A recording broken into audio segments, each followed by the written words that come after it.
Well, good afternoon. I hope everything is finding you well. I hope that you're still encouraged. I am. Uh, just been looking at my Bible this morning and been reading a little bit, and I enjoy the book of Corinthians. I always have. And in 1 Corinthians chapter number 2, there's a verse I was reading here that was encouragement to me. That verse is found in verse 5. I'm going to read it to you. That your faith should not stand in the wisdom of men, but in the power of God. Now, I know I'm guilty of taking one verse and using one verse, but this verse here says a lot.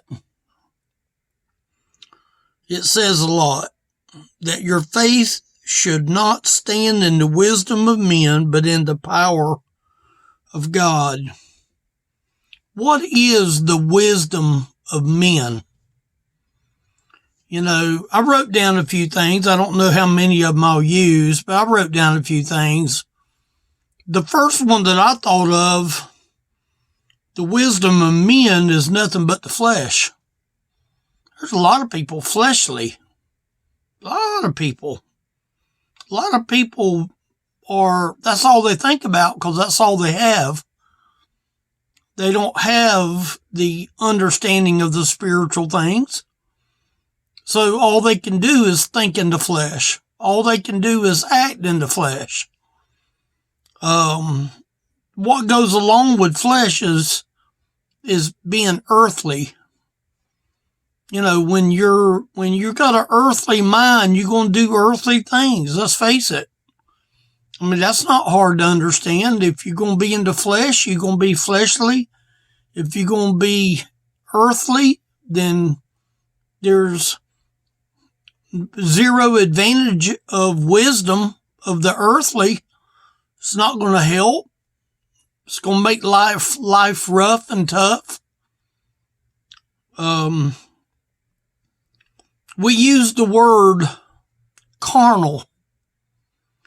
Well, fleshly is carnal. Earthly is carnal. So that's the reason I wrote down the word carnal. There's a lot of carnal people. They think carnal. They act carnal. They look with carnal eyes. They live in a carnal world, a fleshly world, an earthly world. There's a lot of people carnal. There's a lot of people in the church that are carnal. You know, what is the wisdom of men? The worst one that you could have is religion. Religion sends more people to the pit than anything else. Religion. People love religion because religion is something that makes me feel good. It makes me feel like I've arrived because I can be a good person. Do you know there's not one good person that made it to heaven? Oh, there's good people in heaven. But not one of the people in heaven got there because of their goodness. They got there for the wisdom.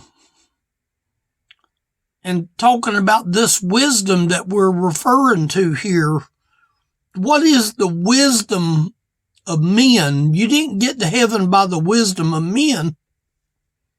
Your religion didn't get you there. You know, I think there's one really worse than religion is being religious.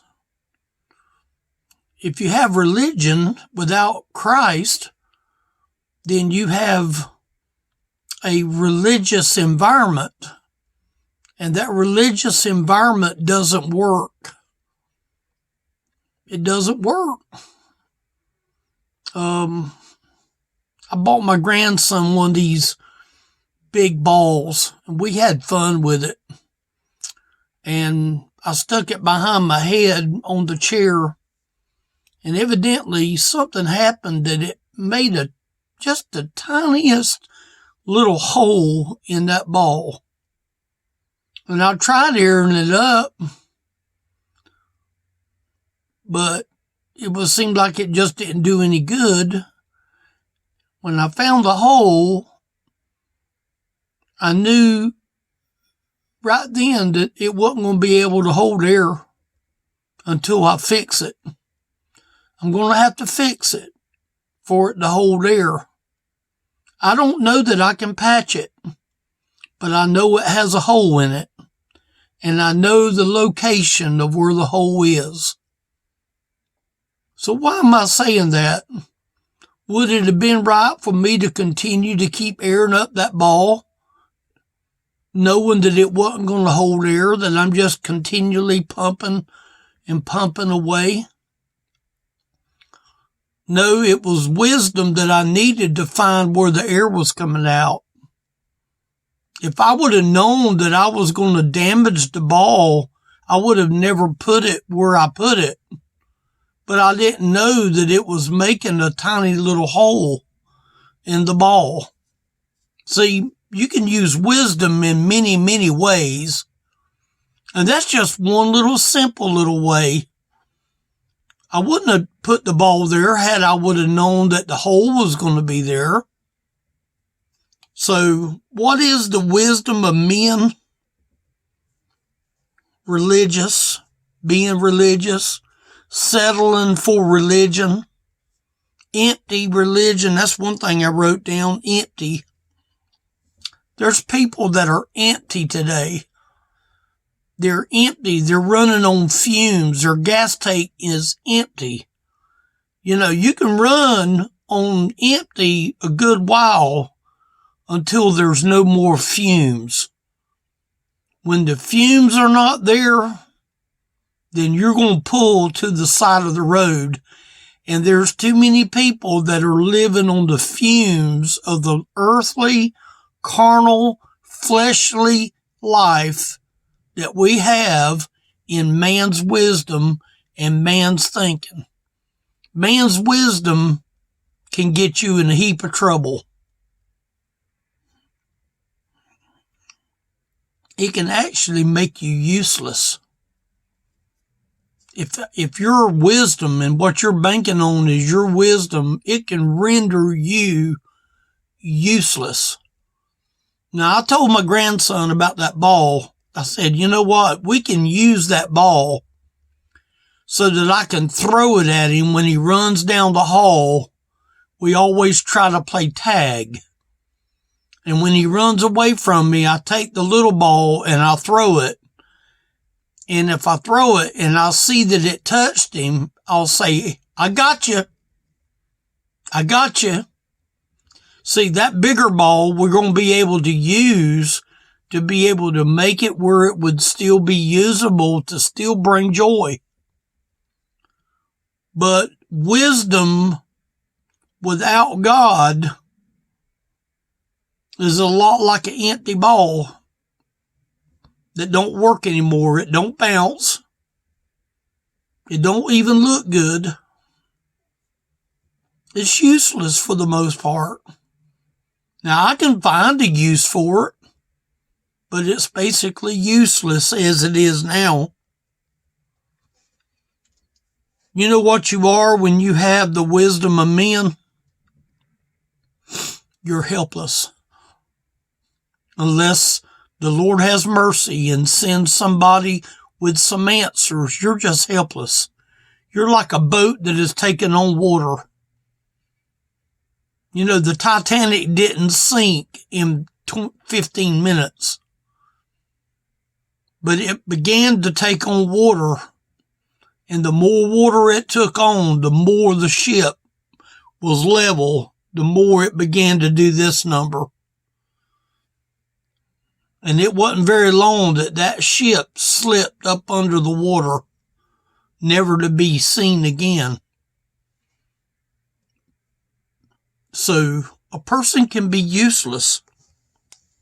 Now, in this verse, it says that your faith should not stand in the wisdom of men, but in the power of God. Well, let me ask you a question on this subject first. Are you standing in your own wisdom? Let me give you some advice today. If you're standing in your own wisdom, it ain't going to work. You might think that, well, nobody knows about it. Well, God knows. Is it working for you? Is your wisdom working for you? I would be willing to bet, if I was a betting man, that your wisdom is a lot like what the Bible says. Our wisdom is like filthy rags in the eyes of God. So I don't believe that your wisdom is really working as good as you think it is. Is it bringing you joy? Now, you know what? That ball that went flat is going to still bring me joy to hear him laugh. I'm going to hear him laugh because it's going to bring me joy to throw that ball at him, knowing that I'm going to have to throw it harder and I'm going to have to throw it quickly because it ain't going to go very far.